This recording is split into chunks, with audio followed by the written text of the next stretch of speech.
আচ্ছা, কে কে নেশাদার দ্রব্য পান করেন একটু বলেন তো দেখি। নেশাদার দ্রব্য যেমন বিড়ি, সিগারেট, তামাক, গুল ইত্যাদি কে কে সেবন করেন? কেউ করেন না? আলহামদুলিল্লাহ। কেউ যদি না খান তাহলে তো মনে হয় না যে আলোচনাটা করি, সবাই তো ভালোই হয়ে গেছে না। তো তবু আমাদের প্রয়োজন আছে এই বিষয়টা শোনার জন্য। হ্যাঁ, নিষেধাজ্ঞ দ্রব্যের সম্পর্কে বলতে গেলে লম্বা এক আলোচনার প্রয়োজন। সেজন্য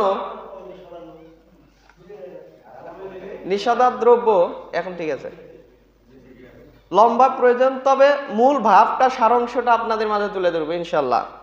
এই নিষেধাজ্ঞ দ্রব্য, জুয়া এবং আরো যেগুলো অনৈতিক কার্যকলাপ রয়েছে এই সম্পর্কে আল্লাহ সুবহানাহু ওয়া তাআলা 1400 বছর আগে বলেছেন যে আমার উম্মতেরা কি করবে, কোন মাধ্যমে চলবে, কি করবে না করবে, যাবতীয় পাপ পঙ্কিলময় জড়িত হবে এই সম্পর্কে আল্লাহ সুবহানাহু ওয়া তাআলা 1400 বছর আগে আমাদেরকে জানিয়ে দিয়েছেন।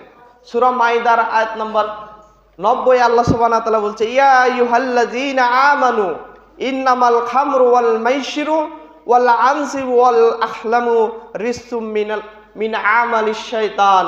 আল্লাহ সুবহানাহু ওয়া তাআলা আমাদেরকে বলতেছেন, ইয়া আইয়ুহাল্লাযীনা আমানু, হে বিশ্বাসীগণ, হে ঈমানদারগণ, তোমরা শুনো, নিশ্চয় মদ, জুয়া, প্রতিমা এবং ভাগ্য নির্ধারণের স্বরসমূহ শয়তানের অপবিত্র কাজ, এবং তোমরা এইগুলো থেকে বেঁচে থাকো লাআল্লাকুম তাত্তাকুন, যেন তোমরা তাকওয়াবান হতে পারো, যেন তোমরা সফলতা লাভ করতে পারো। সেজন্য আল্লাহ সুবহানাহু ওয়া তাআলা আমাদেরকে বলতেছেন যে তোমরা কি থাকো, হে মুমিনগণ, তোমরা মদ, জুয়া, ভাগ্য নির্ধারণের স্বরসমূহ এগুলো থেকে বিরত থাকো। এখানে আল্লাহ সুবহানাহু ওয়া তাআলা স্পষ্টভাবে মদ, জুয়ার কথা উল্লেখ করেছেন, যেগুলো আল্লাহ তাআলা হারাম ঘোষণা করেছেন পবিত্র কোরআনের সূরা মাইদা আয়াত 90-এ তিনি ইরশাদ করে বলতেছেন মদ হারাম। উল্লেখ্য যে ওই সময় মদ ছিল, আজকেও মদ রয়েছে, কিন্তু ওই সময় বিড়ি ছিল না, আজকে বিড়ি আছে। ওই সময় গাঞ্জা ছিল না, আজকে গাঞ্জা আছে। এখন এই গাঞ্জা যে হালাল তার দলিল কোথায়? যুক্তি কিন্তু খুব কড়া। অনেকেই আমাদের আশেপাশে যত হুজুর আছে, ভ্রান্ত শ্রেণীর হুজুর, নাম ধরে বলছি না, এই সমস্ত হুজুরেরা মনে করে আলোয়া, জর্দা, গুল, তামাক এগুলো খাওয়া মাকরু। মাকরু শব্দের অর্থ হুজুর জানে না যে মাকরু কি। মাকরু শব্দের অর্থটাই হচ্ছে খারাপ, নিন্দনীয় কাজ, খারাপ জিনিস, অশ্লীল জিনিস। তাহলে হুজুর অশ্লীল জিনিস খাচ্ছে আবার বলে বেড়াচ্ছে যে মাকরু, এটা কি হলো? এটা ধর্মের সাথে বেয়াদবি করা হয়। তো সেজন্যই ওই সময় গাঁজা ছিল না, আজকে গাঁজা আছে। এই গাঁজা কেমন করে হারাম হয় সেটা আপনাকে একটু ধারণা দেওয়ার চেষ্টা করব। যে দেখেন, এই যে মদ আপনি খাচ্ছেন, এই মদের যতগুলো ক্ষতি আপনার রয়েছে, এই সিগারেটেও তত ক্ষতি রয়েছে। মদে খাইলে আপনার লিভার নষ্ট হয়, স্মৃতিশক্তি হারিয়ে যায়, ক্যান্সার হয়, আলসার হয়, ইত্যাদি ইত্যাদি জটিল এবং কঠিন রোগ মদের ভেতরে যে পরিমাণে রয়েছে, আপনার বিড়ির মধ্যে সেই পরিমাণ রয়েছে। মদের মধ্যে যে পরিমাণ ক্ষতি রয়েছে, আপনার জর্দার মধ্যে সেই পরিমাণ ক্ষতি রয়েছে। মদের মধ্যে যে পরিমাণ ক্ষতি রয়েছে, আপনার হচ্ছে তামাক, জর্দা এগুলোর মধ্যে সম পরিমাণ ক্ষতি রয়েছে। সেই জন্যই মুহাদ্দিস কেরাম, ফুকাহায়ে কেরাম, সালফে সালেহিন তারা মদ খাইলে যেমন গুনাহ হয়, এই নেশাদার দ্রব্য খাইলে সেম গুনাহ হয়। ওই মদও যা, এই বর্তমানে বিড়ি, সিগারেট, তামাক সেটাও তা। কারণ ক্ষতির দিক দিয়ে ওটাও 100টা ক্ষতি মদে, এই নেশাদার দ্রব্য যেগুলো আছে এগুলোটা 100টা ক্ষতির মধ্যে আছে। তাহলে ওই খাওয়া আর এই খাওয়া একই হয়ে যাচ্ছে। তো সেই জন্য যে মদের কম বেশি আজকে আমাদের সমাজে মদের ততটা প্রবণতা হয়তো দেখা যায় না, কিন্তু কমসে কম আপনার তামাক, জর্দা, আলোয়া, বিড়ি, সিগারেট এগুলো কিন্তু অ্যাভেলেবেল। প্রত্যেকটা মানুষ কিন্তু এগুলোর সাথে স্বয়ং সম্পন্ন। এগুলো মানুষ মনেই করে না যে এগুলো গুনাহের কাজ, মানুষ এটা মনেই করে না এটা খাওয়া অন্যায়, মানুষ মনেই করে না এটা নিজের সাথে নিজে জুলুম করা হচ্ছে। অথচ এগুলো নিষেধাজ্ঞ দ্রব্য, এগুলো প্রকাশ্যে দিবালোকের ন্যায় এগুলো হারাম। অথচ আমরা মুসলমানের বাচ্চারা আমরা জেনে শুনে এগুলো ভক্ষণ করে থাকি, খেয়ে থাকি। পানের সাথে জর্দা না খেলে আপনার ভালো লাগে না, পান খেয়ে আপনি মজা পান না, অথচ জর্দায় যে ক্ষতি এটা জানলে হয়তো আপনি খাইতেন না। আরে ধর্মে নিষেধ করেছে, এটা পরের বিষয়। আপনি যদি মেডিকেল সায়েন্স দেখেন, বিজ্ঞান এবং প্রযুক্তির দিক দিয়ে যদি দেখেন, ডক্টরের কাছে যদি যারা ভালো মানের ডক্টর, তাদেরকে যদি জিজ্ঞেস করেন যে তামাক খাওয়া যাবে কিনা, সিগারেট খাওয়া যাবে কিনা, এগুলো খাওয়া যাবে কিনা, দেখবেন উনি বলবে 100-তে 100 বলবে এগুলো খাওয়া যাবে না। অথচ ধর্ম তো নিষেধ করছে, এটা আপনাকে সারাদিন বুঝালে আপনি বুঝবেন না। অথচ ডাক্তারকে যায় আপনি চক্ষু দিয়ে দেখে শুনে আসেন, ডাক্তার নিষেধ করবে।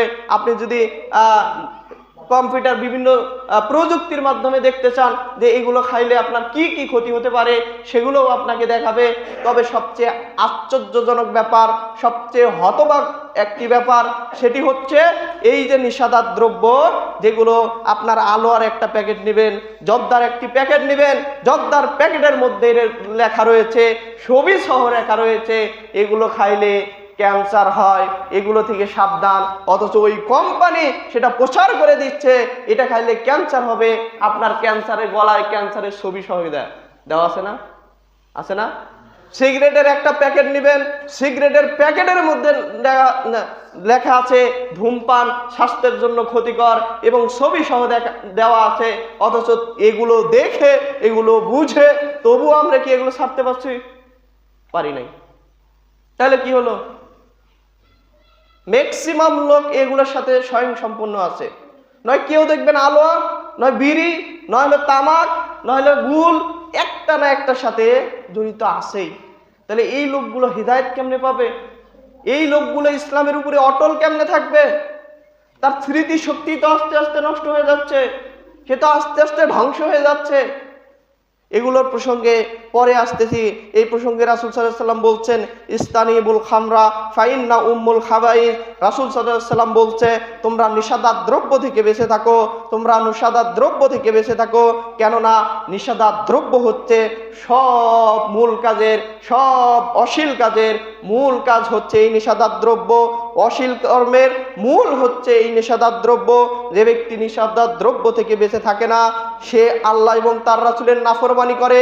যে ব্যক্তি আল্লাহ এবং তার রাসূলের নাফরমানি করে এবং আল্লাহ তার রাসূলের সীমা লঙ্ঘন করার কারণে আল্লাহ তাআলা তাকে ফিন্নার, জাহান্নামে নিক্ষেপ করবে। শুধু জাহান্নামেই নিক্ষেপ করবে না, তারপরে বলতেছেন এই আল্লাহ এবং তার রাসূলের সীমা লঙ্ঘন করার কারণে, আল্লাহ এবং তার রাসূলের অবাধ্যতা হওয়ার কারণে তাকে জাহান্নামে দিয়ে চিরকাল অবস্থান করাবে।